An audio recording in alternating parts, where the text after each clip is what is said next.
किया गया है, बहुत अच्छा अभियान है। पहली बार खेतों तक जा रहे हैं आप लोग, क्या कहेंगे? देखिए, कृषि भारतीय अर्थव्यवस्था की रीढ़ है और किसान उसकी आत्मा। और कृषि मंत्री के रूप में किसानों की सेवा ही भगवान की पूजा है।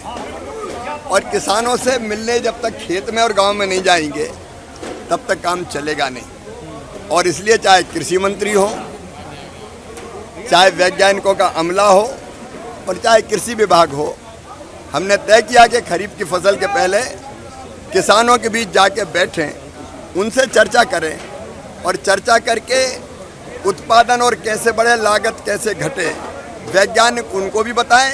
जो नए वैज्ञानिक रिसर्च हुए हैं, शोध हुए हैं, नई कृषि पद्धतियां हैं, तो वैज्ञानिक भी जानकारी दें और किसानों से भी समस्याएं समझें और फिर उसके समाधान निकालने की कोशिश करें। ज़रूरत पड़े तो नए रिसर्च किसानों के कहने पे होना चाहिए। जैसे यहाँ कह रहे हैं कि गन्ने की एक वैरायटी में रोग लग गया, लाल सड़न, वो लग गया। अब उसमें अरे अपन तो रेड रोड का है को लाल सड़न ही कहे, अपनी जनता जो कहती।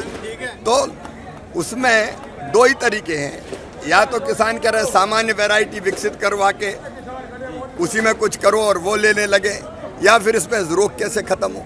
अब ये जब यहाँ आए तभी पता चला ना। और इसलिए जो चीज़ें आएगी उसके आधार पर रिसर्च होगा, शोध होगा और इनकी समस्याओं का समाधान हो किसान भाइयों का, इसकी कोशिश होगी। यही उत्पादन बढ़ाने का, लागत घटाने का और किसानों की आमदनी बढ़ाने का उपाय है। और इसलिए ये विकसित कृषि संकल्प अभियान प्रधानमंत्री जी की प्रेरणा से चल रहा है। सर, आपने कहा कि कानून बनाएंगे और नहीं, यहाँ अगर कोई नकली दवाई बेच रहा है जी तो कड़ी सजा मिलनी चाहिए। उसका प्रावधान अगर नहीं है, अभी बताया कि बहुत कम सजा मिलती तो पता ही नहीं चलता, थोड़ा सा जुर्माना हुआ और छूट गए।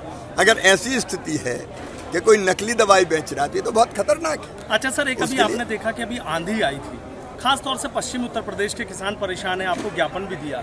आम की फसलें बर्बाद हो गई, बागवानी किसान परेशान हो गए। सरकार की तरफ देख रहे हैं कि सरकार हमारी कुछ सुनेगी, बहुत ज़्यादा। दो ही तरह की चीज़ें करेंगे, एक तात्कालिक रूप से RBC 6.4 और बाकी योजनाओं के तहत जब फसल का नुकसान होता है तो उसकी भरपाई का प्रावधान है, तो वो भी करेंगे जी।